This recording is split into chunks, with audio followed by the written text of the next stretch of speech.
Hello, today's lesson is another lesson on the distributive property. And the essential question for today is how can we use algebra tiles to represent the distributive property? Using algebra tiles can help you sort of picture the variables. And so what we do is with algebra tiles, if you don't have the tiles in front of you, which a lot of times in the classroom you do, or sometimes there are some online algebra tiles.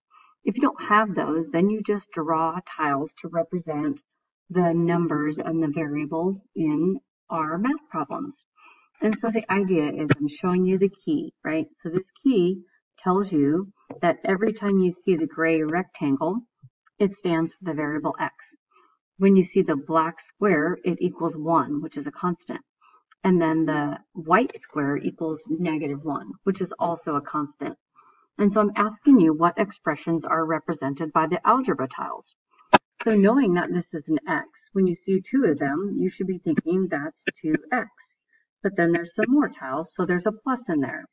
And the three tiles that I have stand for 1. So this expression is 2x plus 3. Now I'm going to show you a second example where, again, each of these 1, 2, 3 rectangles each represent an x. So altogether, you have 3 x's.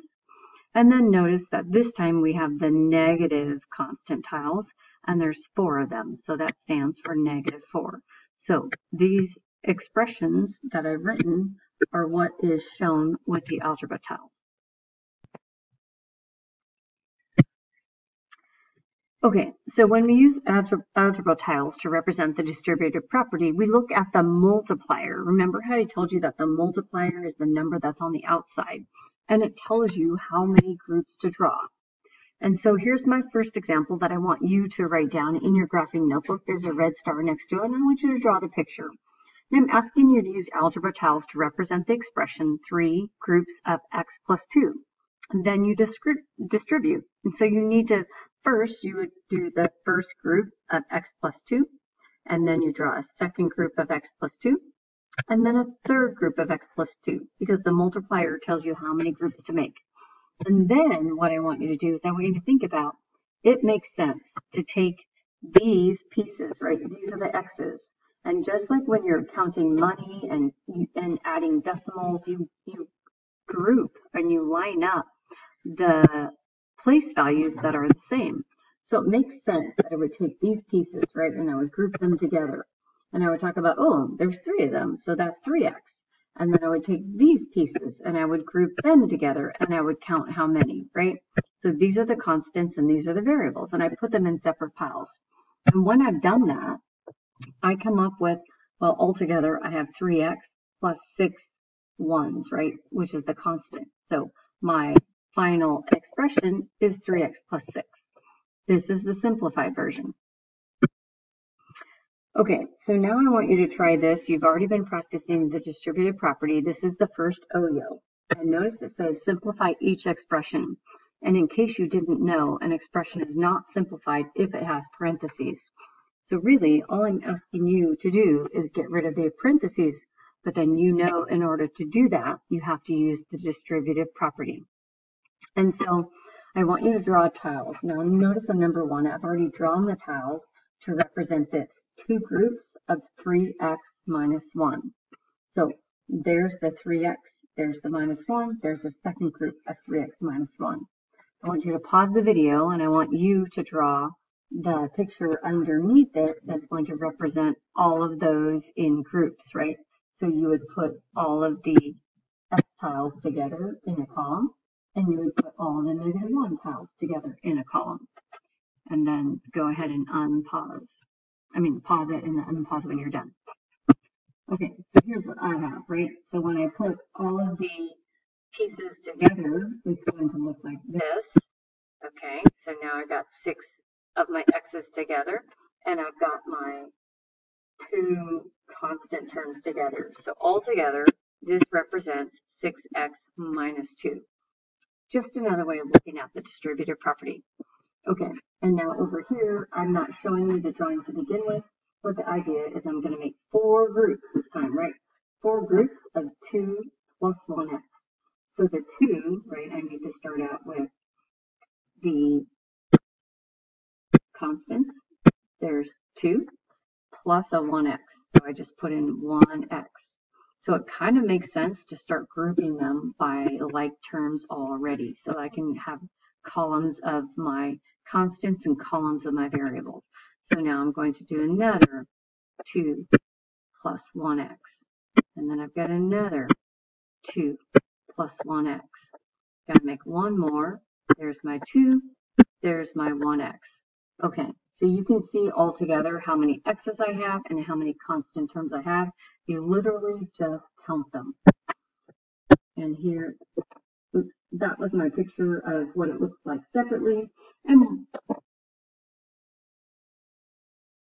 when I put them all together, I see that I have 8. Oops, let's change that. I have 8 plus 4x. Next, so now I just want to point out that you have learned to use the distributive property, and that's how you simplify expressions, right? And so this example that's in the middle of the page is in your textbook on page 136.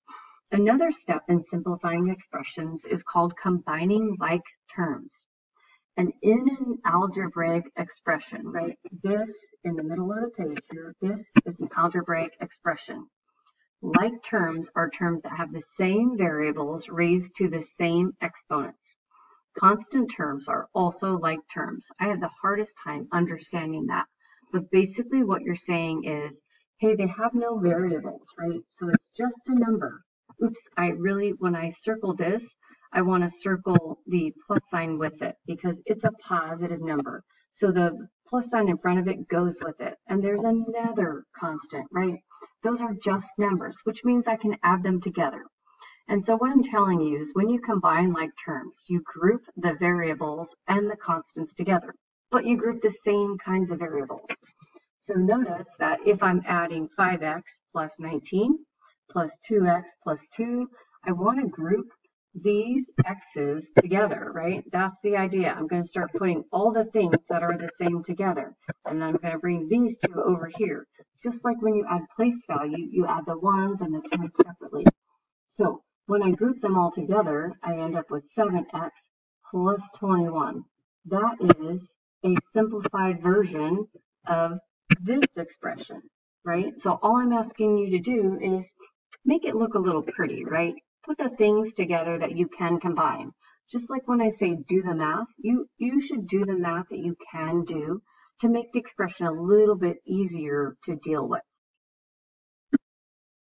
Okay, so now here is a slide that sort of gives you more information on combining like terms. So this is the big question. Students look at the constants and the variables and they just don't know which ones are like terms. And so what I'm telling you is all constants are like terms because they are numbers without a variable. And when we drew them with the little algebra tiles, right, they represented the same types of let's say, data, right, in an equation. And then variables are like terms if they have the same letters raised to the same power. And I told you that before, but I want to explain a little more what that means. And so here's how I look at variable terms. I pretend a variable term has a first name and a last name. So you have to think about the variables being in the same kind of family, right, and having the same kind of name. And so like terms have the same first name and the same last name, and that they don't share that. They're not like terms. So here's kind of how I want you to look at it. So I want you to look at a variable with an exponent.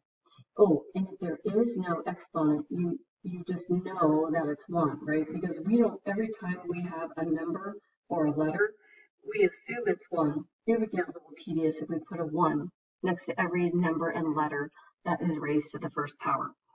And so the way I say this x to the first power is the first name is x. The last name is first power.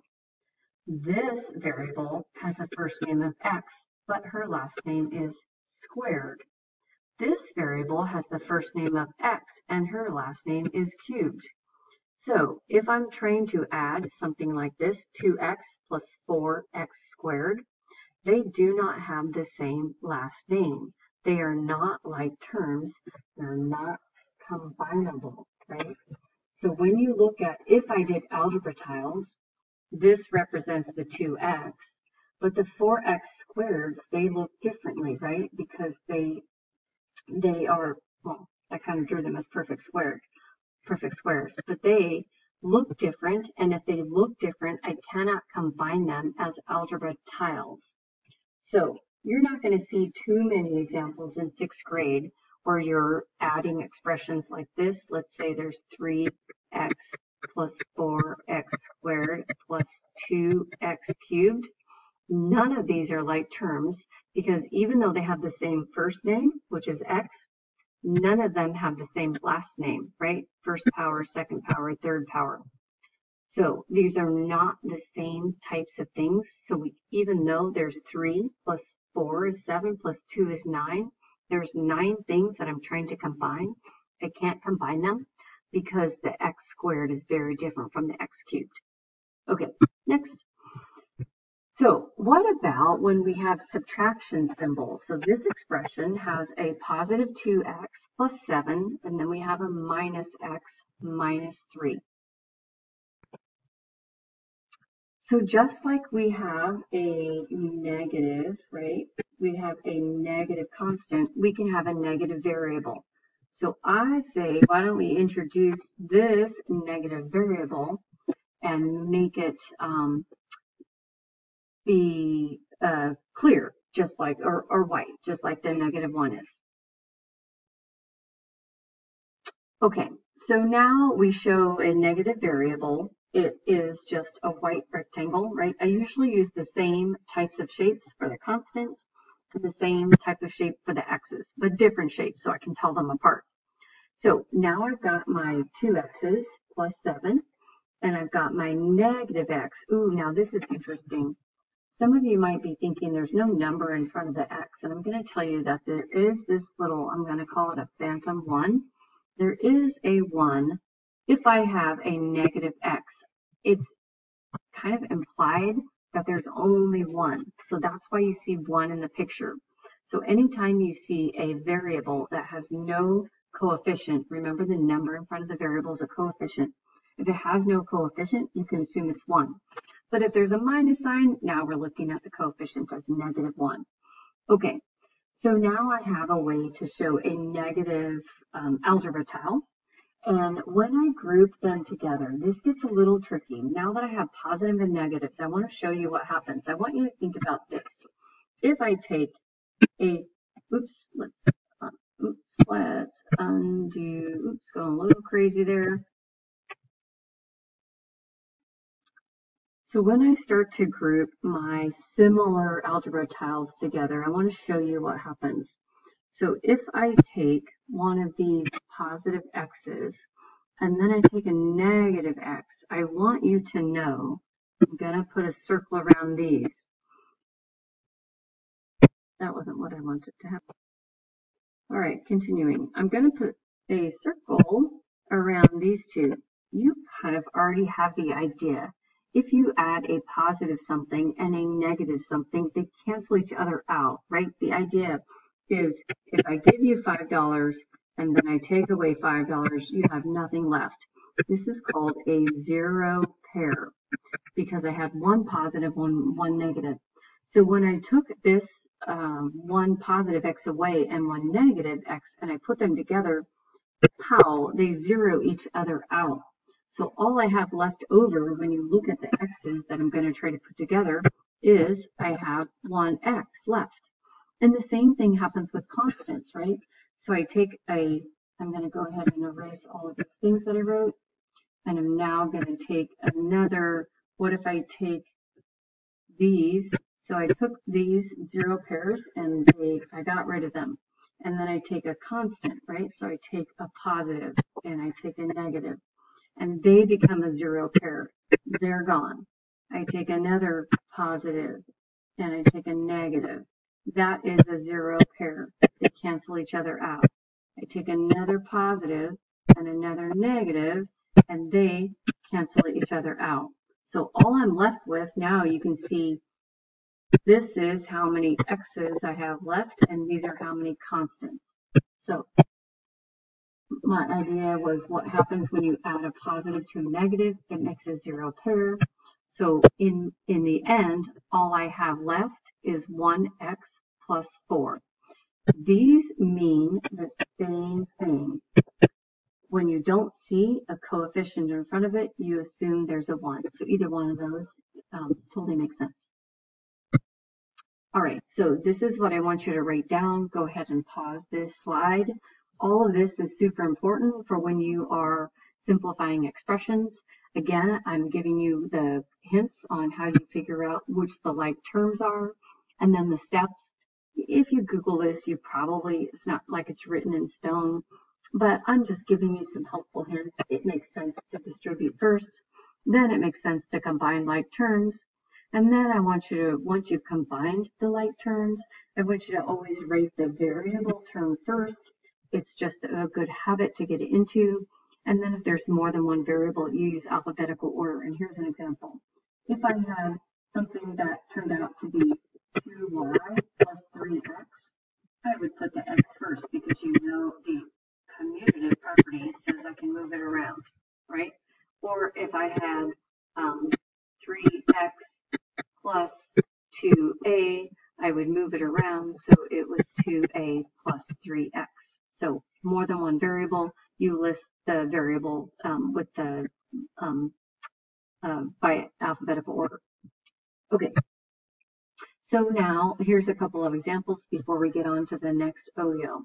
So I'm using the algebra tiles to show like terms, right? So if I ask you to simplify these expressions, now this one doesn't have parentheses, right? There's no distributing to do. So all I'm going to do is ask you to pause this, draw the algebra tiles, and then I'm going to group these together.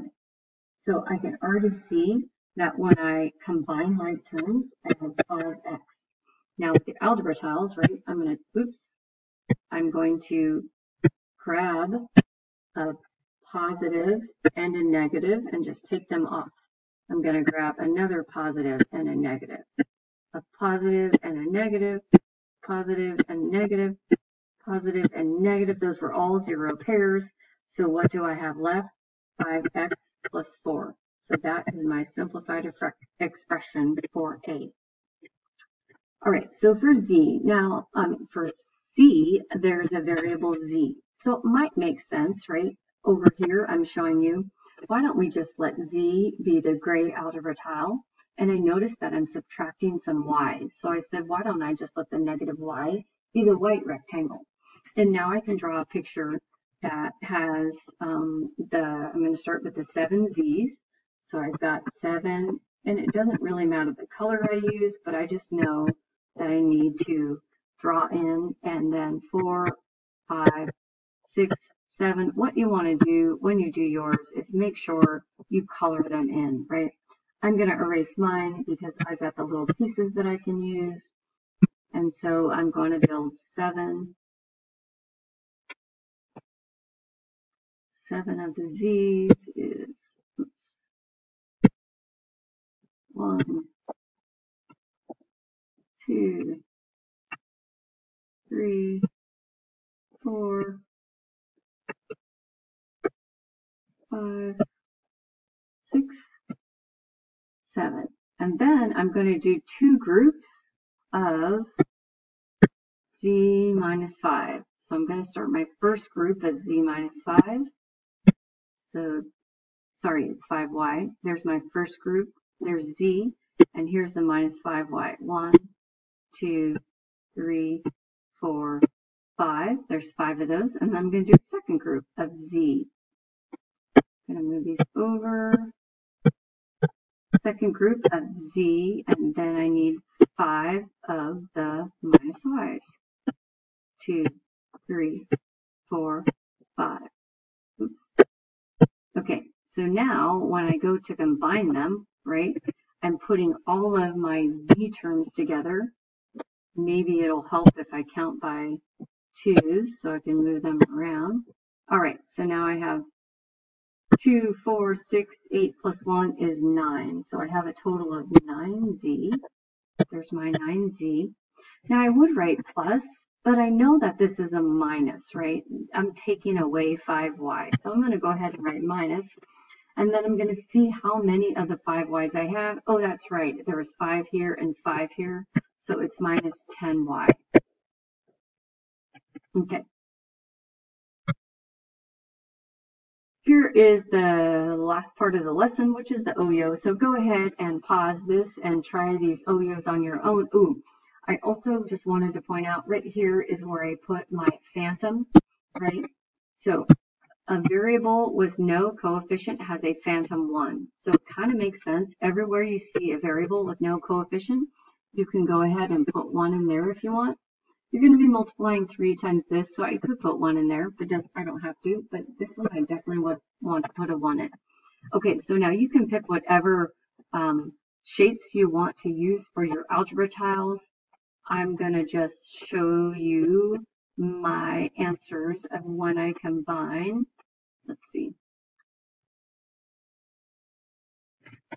I'm going to do 8, 1, 2, 3, 4, 5, 6, 7, 8. So I made these just equal to positive 1. And then I'm going to make this shape equal to positive z. And then I'm going to make the color in one equal to negative z, because I don't have to make as many of those. So now I've got my 8 constants, plus I have my 3 z's, 1, 2, 3, and here's my negative z.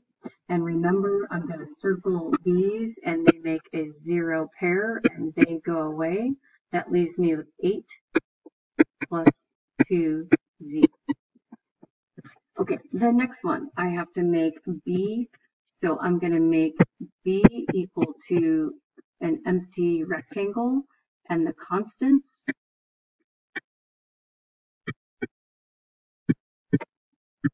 are just going to be also empty. That way I don't have to fill them in. Okay, so the first thing I need to do is I need to make 3 groups of b plus 5. So here's my, oops, sorry, I was doing my 5 first. All right, let's make my b first, my rectangle. Here's my b. Here's my 1, 2, 3, 4, 5. Here's my second b. Now notice I'm strategically placing them in rows so that I can easily count how many I have total. So there's 3 groups of b plus 5. I've done that part. Now I need to add in 1 more b. I can just put it right there. And then I need to add 2 more of my constants. So now when I add them all together, I see that if I got 4b plus, there was 5, 10, 15 plus 2 was 17. 4b plus 17. Okay, the last one says a friend tells you that 4x plus 3 equals 4 groups of x plus 3 equals 4x plus 3. And I'm going to ask you to explain to your friend that that is not right, but that this is right. And so what you could do is you could tell your friend, well, I'm going to demonstrate it with algebra tiles, right? I'm going to let x equal a rectangle, and I'm going to let, oops, the constant 1. Let me erase that. I started to draw the box first. The constant 1 equals a little box. So I'm going to draw 4 groups of x plus 3, right? So here's my x, 1, 2, 3. Here's my next x, plus 1, 2, 3. Here's my third x, plus 1, 2, 3. Here's my 4th group of x plus 3. And then I would tell my friend that all together you have 4x plus 12. 4 groups of x plus 3 means altogether you have 4x plus 12. And now he can see it, right? So he can see that these are all the x's, and he can see that these are all the 1s. And I can even put 1s in there to prove that that's how many 1s that you're counting. Okay, that's it for the lesson.